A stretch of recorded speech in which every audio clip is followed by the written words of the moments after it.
All right, so we're gonna do the next two problems in one go because they're a little bit uh, a little bit smaller in scope, I guess. So let's look at this next one. This one's pretty simple actually because if you look at it, we got the integral of 10 times tangent to the 9 times secant squared x dx.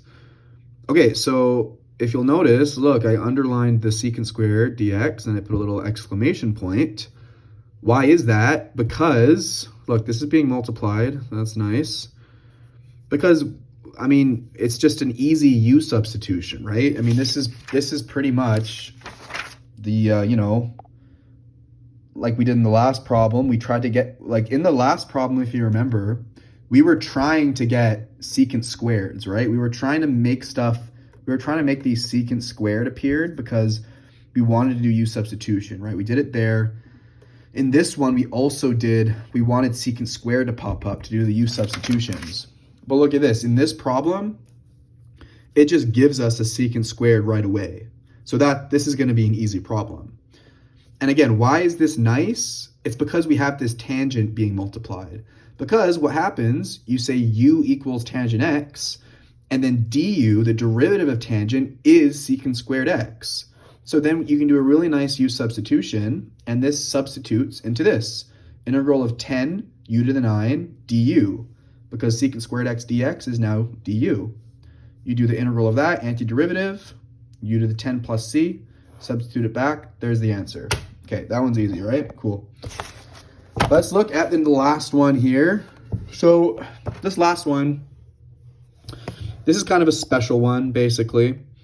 It's not hard, but to do this properly, there is a formula that's on the tutorial solutions. And basically, the formula is for rewriting. When you have a situation like this, where it's like sine of constant times x times cosine of another constant times x, you can basically do like an angle formula to rewrite this just in terms of sines. So that's kind of the strategy we use. So this formula right here, I'm saying sine of 3x cosine 7x, I'm rewriting it into here. This is purely from the trig identity that's on the tutorial.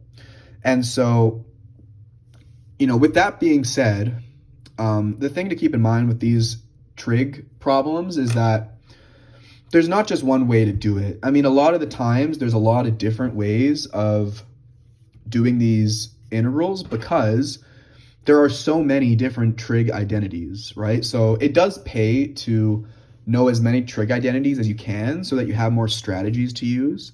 Because, I do want to make it clear that these are all just strategies, Like in this case, we're using this formula to turn this into this, but there could be another way to do it, right? This is just one way that's possible, but there may be other ways. But in this case, there's a really nice formula where we can rewrite this guy in terms of just sines. And so we do that. So now we write this integral in terms of this. And to be honest, from here to here, you can just do the antiderivative straight away.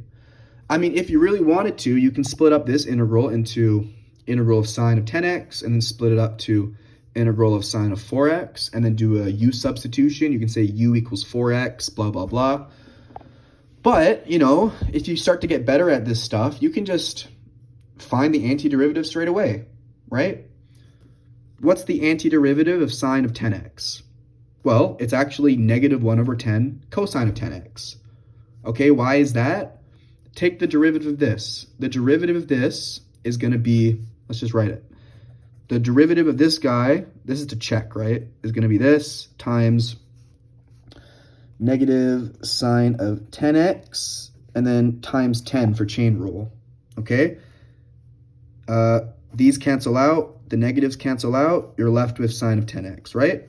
So I just did it straight away because, this is just an easy kind of trig thing, and that's pretty much it. So the same thing here, right? What's the antiderivative of sine of 4x? This is a negative, so I included that there. It's this one right here.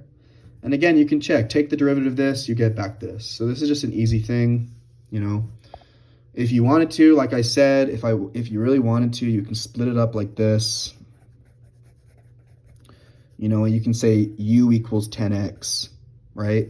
And then you do something like, okay, now it's going to be like sine of u du with some constant, it's whatever constant that, and then you can do the integral there, right? You can do it like this as well if you can't make that mental leap right away. You know, you can do this, but as you practice this more and more, you're going to be able to do these little leaps like this, okay? So then there, that's pretty much the problem, and then there you go. And that's the solution. Make sure you have the plus c. And yeah, that's pretty much it. So to recap, I would say the most important identities are, like I said, the Pythagorean identities, the half angle identities. The one on the tutorial solution for this is pretty useful. And yeah, that's about it. Okay, I'll see you guys in future tutorials. All right, thank you. Bye-bye.